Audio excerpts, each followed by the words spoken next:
मुकामा आखिर महत्वपूर्ण क्यों है? कहाँ मांझी दिख हैं, कहाँ लेफ्ट की पार्टियां दिख रही हैं? केवल अकेले तेजस्वी यादव, और तेजस्वी भी कहाँ दिख रहे हैं? सच पूछिए तो केवल यहाँ तो अनंत सिंह दिख रहे हैं। बिल्कुल, सीटों का उलट पलट हो जाता है तो नीतीश पर भरोसा नहीं किया जा सकता जी।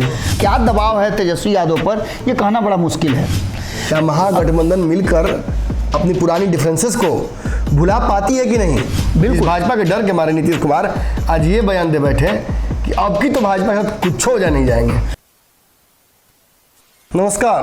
अक्सर बिहार में कई राजनीतिक खेल एक साथ चलते रहते हैं। इन खेलों को समझने के लिए आपको विभिन्न जो हमारे चैनल के शोज़ हैं, पंचनामा हो, खूटा हो, हम लगातार आपको बताते रहते हैं। लेकिन एक विशेष प्रयोजन किया गया गेम बड़ा है नाम के शो का। इस शो को बहुत प्यार आप दे रहे हैं।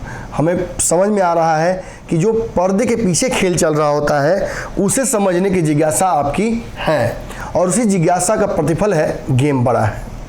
आज के इस शो में आप देख रहे होंगे मेरे जो चिर परिचित यहाँ पे कंपाउंडर साहब रहते थे वो नहीं हैं, बदले में हमने विशेषज्ञ को बुला लिया है, क्योंकि परिस्थितियाँ कुछ ऐसी हैं। मुकामा के चुनाव में जिस तरीके से शक्ति प्रदर्शन हुआ और अब तक जितना भी पब्लिक रिएक्शन या जो भी हमने किया है सैंपल्स वेरिफिकेशन, हमें यही समझ में आया है कि अनंत सिंह बिना किसी लाग लपेट के वहाँ से जीत रहे हैं। लेकिन ऐसा होता नहीं है। अक्सर परिस्थितियां ऐसी लगती हैं। अंतिम समय तक 2020 के चुनाव में हर एग्जिट पोल में तेजस्वी यादव जीत रहे थे, और जब परिणाम आया तो उसने सबको अचंभित कर दिया।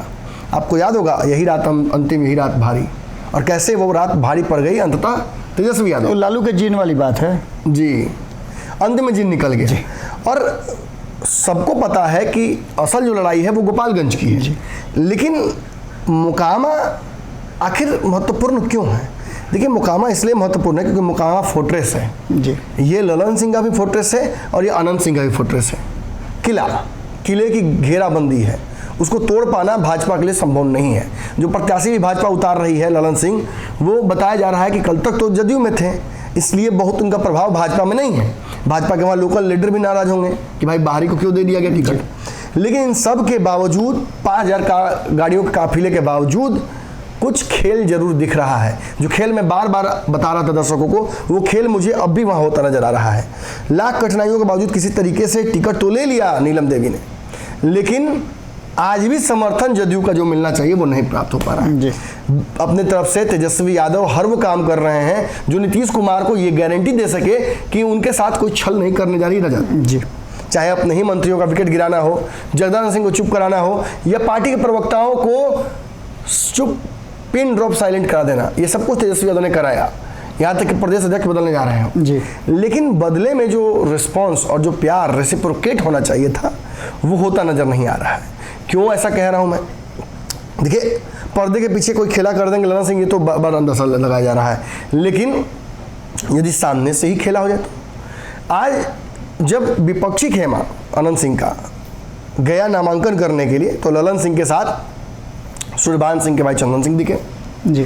खुद विजय सिन्हा दिखे, नेता प्रतिपक्ष भाजपा के सबसे बड़े नेता यहाँ के, और भाजपा के कई बड़े छोटे नेता लगातार दिखे। लेकिन यही बात आप नीलम देवी के लिए और अनंत सिंह के लिए नहीं कर सकते हैं। कोई बड़ा चेहरा आपको दिखा क्या बाबा? बिल्कुल नहीं ना। अनंत सिंह के नॉमिनेशन में सबसे बड़ी बात तो आप जो पूरा विश्लेषण दिए, जो पूरी बात बताया मुकामा को लेकर के, उसमें सबसे महत्वपूर्ण जो बात है वो ये है कि बार बार कहा जा रहा है एनडीए बहुत छोटा हो गया है, लेकिन उसके बावजूद एनडीए में एकजुटता नजर आई जी। और महागठबंधन के नेता, शायद बड़े नेताओं ने इतना महत्वपूर्ण नहीं समझा। हो सकता है कि उनके मन में हो कि अनंत सिंह तो काफी हैं, उनका नाम ही काफी है जी। लेकिन ऐसा होता नहीं है। चुनाव में कॉम्प्लेसेंट तो नहीं होता, बिल्कुल ऐसा बस उतार दिए जाते हैं। बिल्कुल ऐसा होता नहीं है। अब सबसे बड़ी बात यह है कि आखिर क्या दबाव है तेजस्वी यादव पर, यह कहना बड़ा मुश्किल है जी। या हो सकता है कि नीतीश कुमार को जबरदस्ती बाल हट के कारण सीट ले लिए हों जी, ये भी हो सकता है जी। इन सारी बातों को देख करके आपको स्पष्ट नजर आ रहा है कि जहां एक तरफ मुकामा में इतना बड़ा आप भाजपा से लड़ाई लड़ रहे हैं हुजूर, आपको याद रखना होगा कि भाजपा केंद्र की सरकार में साम दाम दंड में सब जानते हैं। बिल्कुल, और भाजपा ये 15 वाली भाजपा नहीं है। बिल्कुल, और साथ में आप 2 महीना पहले भाजपा को छोड़ के आए हैं, तो ताजा ताजा घाव रहता है तो ज्यादा फर्क पड़ता है। नीतीश को छकाने वाली भाजपा है। बिल्कुल बिल्कुल, भाजपा के डर के मारे नीतीश कुमार आज ये बयान दे बैठे कि अब की तो भाजपा के साथ कुछ हो नहीं जाएंगे। आपने अभी एक बहुत महत्वपूर्ण बात कहा है जी कि बार बार तेजस्वी यादव ये कोशिश कर रहे हैं अपने एक्ट से कि नीतीश कुमार को भरोसा रहे कि हम उनके साथ पूरी मजबूती के साथ हैं। लेकिन आप समझिएगा कि तेजस्वी यादव का तो समझ में आता है, जबकि तेजस्वी यादव का कोई दाढ़ी में तिनका भी नहीं है। लेकिन नीतीश कुमार जब ये बात कहते हो और बार बार रिपीट करते हो कि अब कभी भी भाजपा के साथ नहीं जाएंगे, बोलते तो डर लगता है। बिल्कुल बिल्कुल बोलते तो लगता है कि अब पक्का पलटेंगे। बिल्कुल, सबसे बड़ी बात यही है और उसकी स्थितियां भी लगभग आ रही हैं। देखिए, आपको याद होगा, आपने भी खबर किया था पंचनामा में, मुझे याद आ रहा है कि जिसमें आपने कहा था कि अगर दोनों सीटों पर जीत हो जाती है राष्ट्रीय जनता दल की, चूंकि राष्ट्रीय जनता दल ही लड़ रहा है, भले ही कहा जाए कि महागठबंधन लड़ रहा है, बिल्कुल तो राष्ट्रीय जनता तेजस्वी लड़ रहा है। उसके बाद जो बातें सामने आ रही हैं, बार बार इस बात की तरफ इशारा भारतीय जनता पार्टी कर रही है, नीतीश कुमार को स्ट्राइक कर रही है। कहाँ कांग्रेस के कोई नेता नहीं दिखे, कहाँ मांझी दिखे, कहाँ लेफ्ट की पार्टियां दिख रही हैं, केवल अकेले तेजस्वी यादव, और तेजस्वी भी कहाँ दिख रहे हैं, सच पूछिए तो केवल यहाँ तो अनंत सिंह दिख रहे हैं। बिल्कुल, तो अब जो स्थिति सामने आ गई है, उस स्थिति में बार बार ये स्ट्राइक किया जा रहा है कि कहीं ऐसा ना हो कि तेजस्वी यादव को जो दोनों सीट अगर मिल जाती है तो नीतीश कुमार का क्या होगा। एक बहुत बड़ी बात, राष्ट्रीय जनता दल के एक नेता से हमारी बातचीत हो रही थी, माने काफ़ी ऊपर के नेता हैं, छोटी बड़े नेता नहीं हैं। उन्होंने बातों बातों में, चूँकि आप जानते हैं मेरी आदत नहीं है किसी की बात को सार्वजनिक करना, लेकिन चूँकि प्रसंग है तो मैं बता देता हूँ बिना नाम बताए हुए कि सिर्फ वही नहीं, कांग्रेस के भी एक बड़े नेता से हमारी आज बातचीत हुई और इन सभी लोगों का कहना एक ही चीज़ का है कि अगर सीटों का उलट पलट हो जाता है तो नीतीश पर भरोसा नहीं किया जा सकता।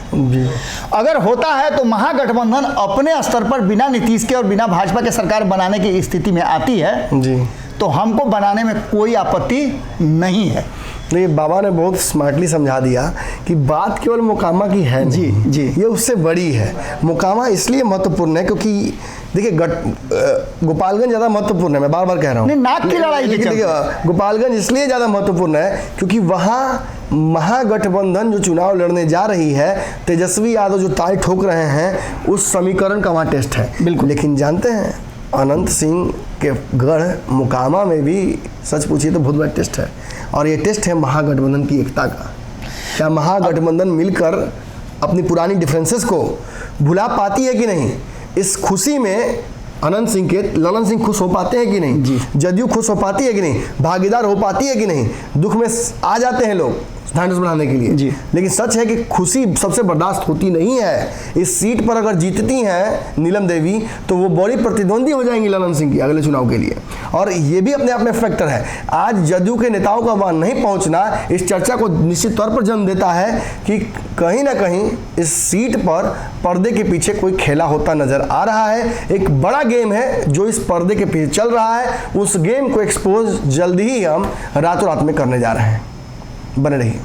अगर ये वीडियो पसंद आई और वह बिहार के राजनीति और बिहारियत से सरोकार रखेनी तो सब्सक्राइब बटन दबा के चैनल के सब्सक्राइब कर ली। ओजे एगो घंटी बा, ओकरा बटन दबा देला से कुल सटीक और मारक खबर रुआ मुफ्त में मिल जाई। अगर रुआ पत्रकारिता के हमनी के नया प्रयोग में सहयोग कर चाहतानी तो ज्वाइन बटन दबा दी। पेटीएम नंबर नोट कर ली 938681